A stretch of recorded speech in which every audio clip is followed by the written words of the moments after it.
भारत की जवाबी कार्रवाई पर पाकिस्तान के उप प्रधानमंत्री और विदेश मंत्री इशाक डार ने प्रतिक्रिया दी है। उन्होंने कहा कि भारतीय वायुसेना ने भारतीय वायु क्षेत्र में रहते हुए खुलेआम युद्ध की कार्रवाई करते हुए मुरीद के और बहावलपुर में अंतर्राष्ट्रीय सीमा पार और आजाद जम्मू और कश्मीर के कोटली और मुजफ्फराबाद में नियंत्रण रेखा पार करके नागरिक आबादी को निशाना बनाया।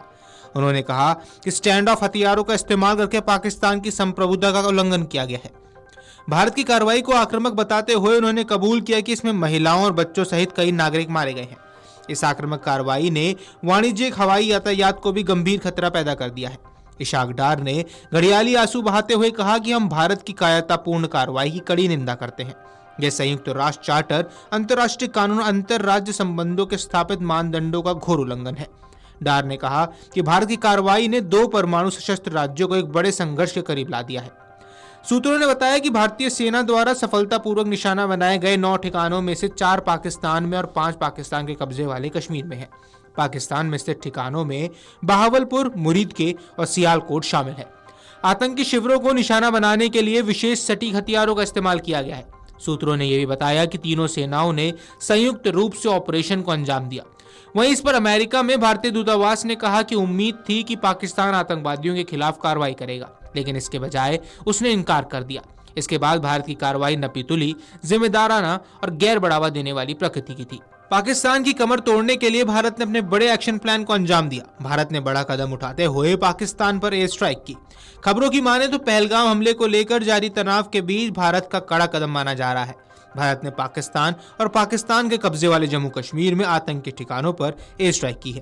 वहीं इस बड़े कदम के बाद रक्षा मंत्री का ट्वीट भी सामने आया है। रक्षा मंत्री ने सोशल मीडिया प्लेटफॉर्म पर भारत माता की जय का पोस्ट किया, तो दूसरी तरफ पड़ोसी देश के प्रधानमंत्री शहबाज शरीफ ने 3:03 पर कहा कि चालाक दुश्मन ने 5 जगहों पर हमला किया। रक्षा मंत्रालय ने बताया कि भारतीय सशस्त्र बलों ने यह कार्रवाई ऑपरेशन सिंदूर के तहत की है।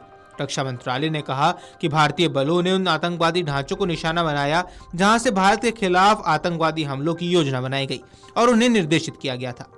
शुरुआती जानकारी के मुताबिक भारतीय वायुसेना ने अत्यंत सटीक और सावधानी पूर्वक इन ठिकानों को निशाना बनाया। मीडिया रिपोर्ट्स की माने तो ऑपरेशन सिंदूर की प्लानिंग को बहुत ही रणनीतिक रूप से तैयार किया गया था ताकि आतंकवादियों की गतिविधियों को करारा जवाब दिया जा सके। मीडिया रिपोर्ट्स में यह भी कहा जा रहा है कि ऑपरेशन के दौरान पाकिस्तान की सैन्य सुविधाओं को नहीं छुआ गया है, जिससे ये सुनिश्चित हो सके कि कार्रवाई का असल मकसद आतंक को खत्म करना है, न कि पड़ोसी मुल्क के साथ संघर्ष को बढ़ाना। वायुसेना की तरफ से ये स्ट्राइक भारत के कमोबश 300 लोकेशन पर होने वाले मॉक ड्रिल से कुछ घंटे पहले की गई है। भारत के पहलगाम आतंकी हमले के गुनहगारों को मिट्टी में मिलाना शुरू कर दिया है। भारतीय सेना देर रात पाकिस्तान और पीओके में आतंकियों के 9 ठिकानों पर स्ट्राइक कर चुकी है। भारत ने आतंक के ठिकानों पर मिसाइलों से हमला किया। पहलगाम आतंकी हमले के 15 दिन बाद सेना ने दहशतगर्दों, उनके मददगारों को मुंह तोड़ जवाब दिया।